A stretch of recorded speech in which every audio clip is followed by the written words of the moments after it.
Centro de Estudios Superiores, CTM. Justo Sierra O'Reilly, licenciatura en Derecho, asignatura Derecho Marítimo, quinto semestre. Video didáctico de temas vistos en clase.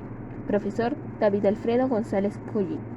Alumnas Seth Cham, Yulisa del Carmen, Magaña López, Damaris Maite, Market Zul, Brenda Jacqueline, Moreno Cantum, Nancy Montserrat.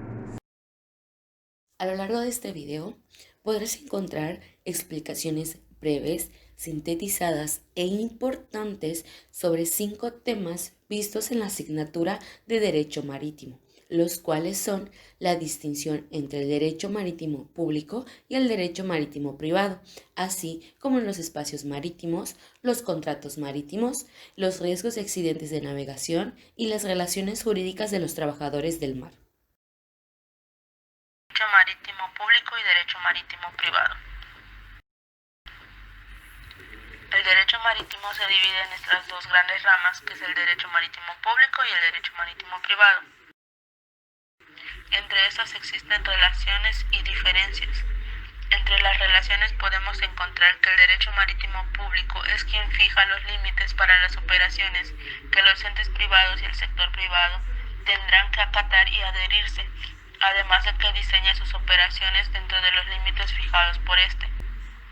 A su vez, este derecho marítimo público tiene como objetivo el orden público y sus relaciones, por lo que su reglamentación va dirigida y encaminada a lograr una coherencia, armonía y prevención, además de un gran número de variables que garanticen las operaciones de manera cívica.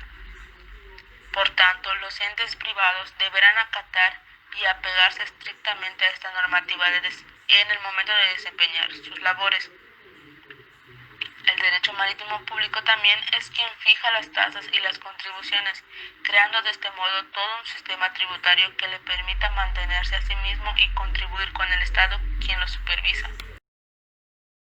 La diferencia entre estas dos ramas, encontramos que el derecho marítimo privado es particular y es propio de cada jurisdicción, que le impulsa en función de las operaciones que los mismos operadores privados ejecuten y que el derecho reglamenta.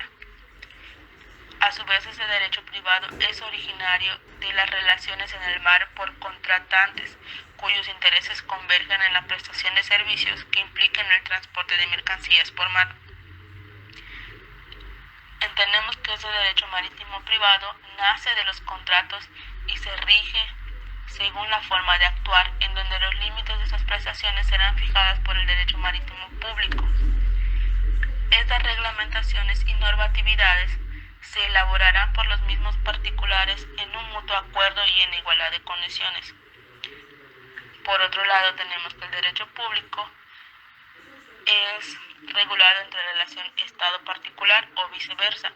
Aquí el particular actúa como un subordinado, obedeciendo las reglamentaciones y normatividades impuestas por el Estado mismo, compartiendo de este modo un interés colectivo entre Estado particular, en donde el Estado es quien proporcionará las normatividades y las reglamentaciones que el particular deberá acatar. Este derecho marítimo público surge por la necesidad de reglamentar y estructurar las obligaciones que se dan por situaciones de responsabilidad civil en las embarcaciones marítimas en relación a todo este derecho marítimo. Por lo que vemos, existen diferencias y relaciones que hacen que este derecho trabaje en conjunto con estas dos grandes ramas para complementar todas las actividades del derecho marítimo.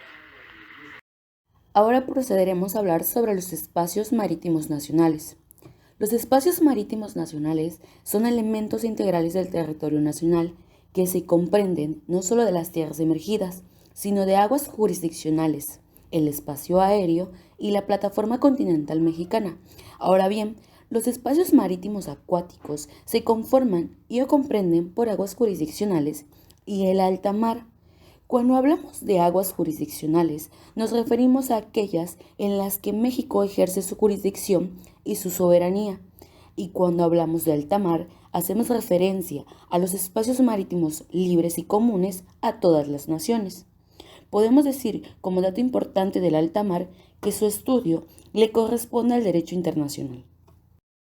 Ahora bien, las aguas jurisdiccionales en donde México ejerce su jurisdicción se comprende de las aguas interiores, el mar territorial, la zona contigua y la zona exclusiva económica. Las aguas interiores, por su parte, son aquellas situadas en el interior de la línea de base marítima, que sirve para medir la anchura del mar territorial, mismo que coincide con la línea de bajamar a lo largo de la costa. Por otro lado, cuando hablamos del mar territorial, nos referimos a que es un sector del océano de soberanía mexicana, que se comprende de 12 millas marinas. En cuanto a la zona contigua, es definida como la competencia para tomar las medidas de fiscalización, cuyo fin es prevenir las infracciones de las normas aplicables a la ley del mar. La zona contigua se comprende de 24 millas marinas, contadas desde la línea de base. Y por último, tenemos a la zona exclusiva económica, que es la franja marítima que sigue el mar territorial con una finalidad económica de explotación, conservación y administración de los recursos naturales, cuya extensión es de 200 millas marinas, contadas a partir de la línea base. Ahora procederemos a hablar sobre el alta mar. El alta mar, como habíamos mencionado, es la segunda conformación del espacio marítimo acuático, el cual se constituye por todas las partes del mar no incluidas en la zona económica exclusiva ni en las aguas interiores. ¿Esto qué quiere decir? Que no tiene jurisdicción de algún país. La finalidad del alta mar es la utilización de esta zona bajo objetivos pacíficos, la cual no tiene una sujeción a alguna soberanía. Podemos decir, como último punto sobre el alta mar, que este se va a extender a más de 200 millas. Para poder concluir con el tema de los espacios marítimos acuáticos, tenemos a continuación dos fotografías en las cuales se encuentran presentes las delimitaciones y representaciones de los espacios acuáticos de los cuales ya hablamos. Aquí podemos observar detalladamente la secuencia que tienen las aguas jurisdiccionales, así como la delimitación del alta mar. De los contratos de utilización de embarcaciones. Son todos aquellos contratos bilaterales de naturaleza marítima. Por lo tanto, se distingue el acuerdo de ambas partes, se formaliza en un conocimiento de embarque, un título o valor representativo de la mercancía y su transmisión mientras se encuentra embarcada. El contrato de arrendamiento a casco desnudo se da cuando se logra el arrendamiento de la gestión náutica por parte del arrendador, quien se obliga a poner por un tiempo determinado a disposición del arrendatario una embarcación en estado de navegabilidad, sin armamento y tripulación, a cambio del pago de una renta. El contrato de fletamiento es la utilización del buque entre el fletante, quien es la persona que pone a disposición el buque, y el fletador, siendo la persona cuya disposición se pone la embarcación para que transporte sus mercancías. El fletamiento tiene dos modalidades. Por tiempo, cuando el porteador se compromete a realizar todos los viajes que el fletador ordene durante el periodo pactado. Y por viaje, cuando el porteador se compromete a realizar uno a varios viajes determinados.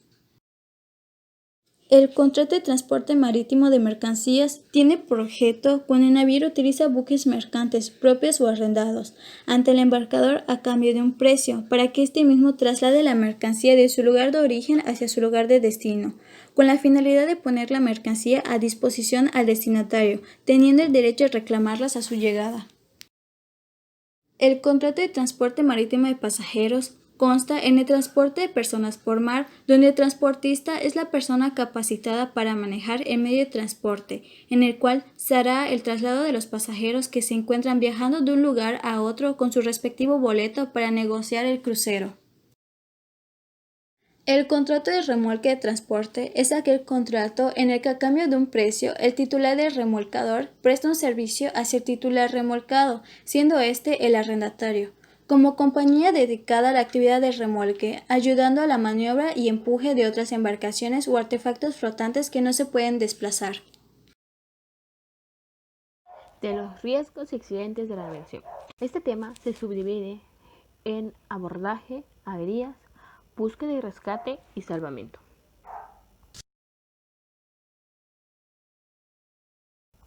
El abordaje en derecho marítimo significa que es un encuentro violento entre dos o más buques causando daños entre estos.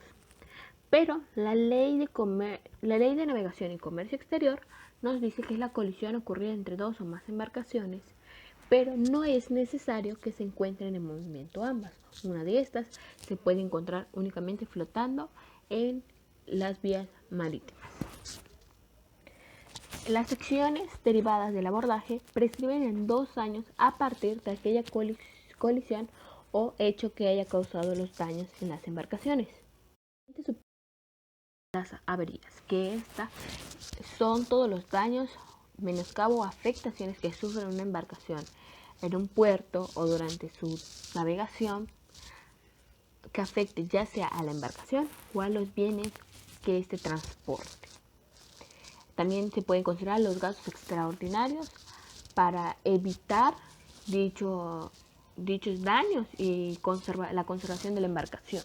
Este se subdivide en avería común o gruesa y avería particular o simple. La avería común o gruesa es aquella en donde las partes están de acuerdo en realizar el dicho pago o el gasto extraordinario para proteger los bienes que se transportan, y estos gastos corren a cargo de los interesados. En la avería particular, la ley no señala cuál es como tal, sin embargo no se especifica que el capitán es quien señala si es una avería particular o simple, y corre a cargo de los gastos el propietario del bien o de la embarcación según sea el caso correspondiente. Esto dependerá del bien que sufra daños. La avería común o gruesa tiene como objetivo o propósito de preservar de un peligro las propiedades comprometidas en un riesgo común de la navegación marítima, al igual que esta sí tiene un periodo de prescripción que es de 1 año a partir de haber llegado al primer puerto de arribo. Búsqueda y rescate. Si en esta operación se entiende como aquella actividad que es realizada con el propósito de rastrear y liberar a las personas que se encuentren en cualquier situación de peligro en el mar, en aguas o en la vía marina. A diferencia que en la operación de salvamento se entiende como aquella actividad con el propósito de auxiliar a una embarcación o un bien para guardar otros bienes que se encuentren en él. Es decir, la diferencia más notable entre estas dos operaciones es que el salvamento protege bienes y el búsqueda y rescate protege personas. Algo muy interesante e importante en la operación de salvamento es que el salvador, además de que tiene un privilegio marítimo que se le da, tiene el derecho a la retención del bien o de la embarcación que éste salve, siempre y cuando hasta que sea más bien cubierta o garantizada la recompensa por haber realizado el salvamento y sus intereses. En estas dos operaciones, tanto de la de búsqueda y rescate y de la de salvamento, son regidas bajo los convenios internacionales en materia marítima. Relaciones jurídicas de los trabajadores del mar. Como primer tema hablaremos qué ordenamiento rige a estos trabajadores, quiénes se encuentran sujetos a este ordenamiento, el requisito esencial, las condiciones de trabajo y cómo se hace constar dichas condiciones. Las relaciones jurídicas de los trabajadores del mar se ven reguladas por la Ley de Navegación y Comercio Marítimo, a su vez por la Ley Federal del Trabajo, en el título 6, Trabajadores Especiales, capítulo 3, Trabajadores de los buques, que busca proteger y preservar los derechos de los trabajadores, así también ver que no se violenten los derechos de los patrones por abuso de los mismos trabajadores. Se encuentran sujetos a la Ley Federal del Trabajo y a lo establecido en ella los capitales, oficiales encubiertos y de máquinas, sobrecargos, contadores, radiotelegrafistas, contramaestres, dregadores, marinos, personal de cámara, cocina y aquellos que sean considerados por la misma ley. Pero para ellos existe también un requisito esencial, que es ser mexicanos, o sea, tener la calidad nacionalmente mexicano, pero esta debe ser por nacimiento y no nacional adquirida, es decir, únicamente aquellos que hayan nacido en territorio mexicano. Las condiciones de trabajo contendrán los siguientes requisitos: lugar y fecha de su celebración, datos generales del trabajador y del patrón, mención del buque o buques a bordo donde se presente el servicio, mención si se presenta por tiempo o por viaje, el servicio que debe presentarse, la distribución de las horas de jornada, el monto de los salarios, el alojamiento y los alimentos suministrados al trabajador, el periodo anual de vacaciones, los derechos y obligaciones del trabajador, el porcentaje que perciben los trabajadores tratándose de salvamento a otro buque y las estipulaciones que convengan a las partes. Se entregará por escrito un ejemplar en poder de cada parte.